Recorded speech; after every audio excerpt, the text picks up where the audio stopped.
It's interesting to me because one of the viewers wrote in, his name is Steve, and he said a few decades ago, when we left the office, there was no way to continue working. Leaving the office allowed us to switch off work mode, but now work is always with us, and it's one reason why burnout is so high. And I think there is so much truth to that. You know, right now you can be reached on your phone, on your watch, you know, no matter where you go, they're able to find you. Yes.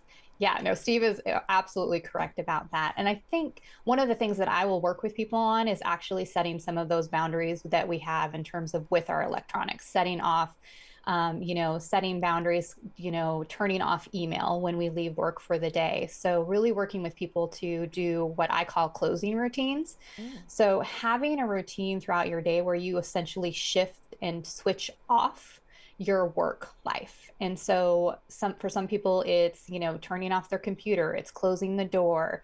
For some people, it's more of an action oriented where they kind of like, like they throw all the things off from work or something to that effect. But it's an action piece that really signifies that I am done with my work day and I am going to move into other areas and roles in my life. And I wonder if you're able to, stop working at a certain point, or, put up that barrier to, this is my personal time. Does that make you more productive when you come back to work?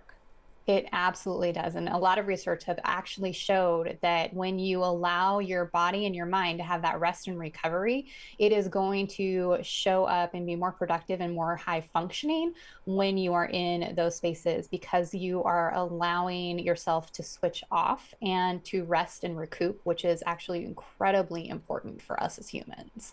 I think a lot of the times we think whatever we're going through, the experience that we're having is, us right here in this moment, right, for us here in the tri-state. But, Microsoft did this research. They took a look at 20,000 people, 11 countries, and they found that nearly 50% of employees and 53% of managers report that they're burned out at work. So this isn't, just right here or even in the US. This is a phenomenon that's happening around the globe. Yeah.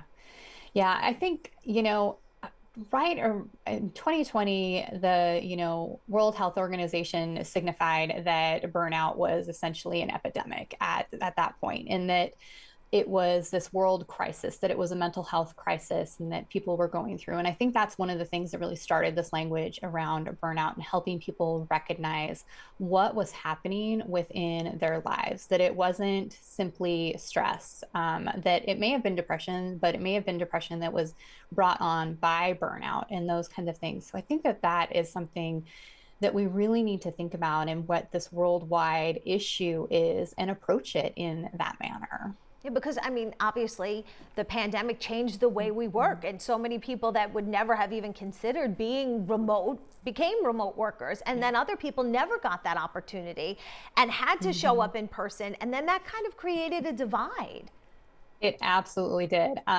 So, for example, in my own household, I worked at a college campus at the time, and so we were remote work for a while. My husband works in a field where he was not able to be remote. He was still going into his office, throughout the entire pandemic. So even in our household, it was kind of a house divided of like, well, I get to stay home and he still had to go into work. And so that looked very very different in how we had to even navigate those dynamics. And I think a lot of families had that going on. And what does that look like? And that also created some burnout for folks because what does that divided space look like when I am living where I work? Right. And I also think, too, now we're in this time where it seems a lot of people are being asked to return to the office or at least go hybrid and return for a certain amount of days. But then you're in person and still on Zoom meetings. So you're not maybe connecting the same, which is a whole other, dynamic. Yeah, and I think that's frustrating for folks, right? So and because I think people realized that they could almost increase their level of productivity through that remote working, through working at home, and they found kind of a good a good system for themselves to get those things done. And when asked to return in person, but the majority of things are still being done through video, through phone, through email, and you're still not getting that person to person connection, which is actually something that's really important for us as humans. It's a big part of our social wellness.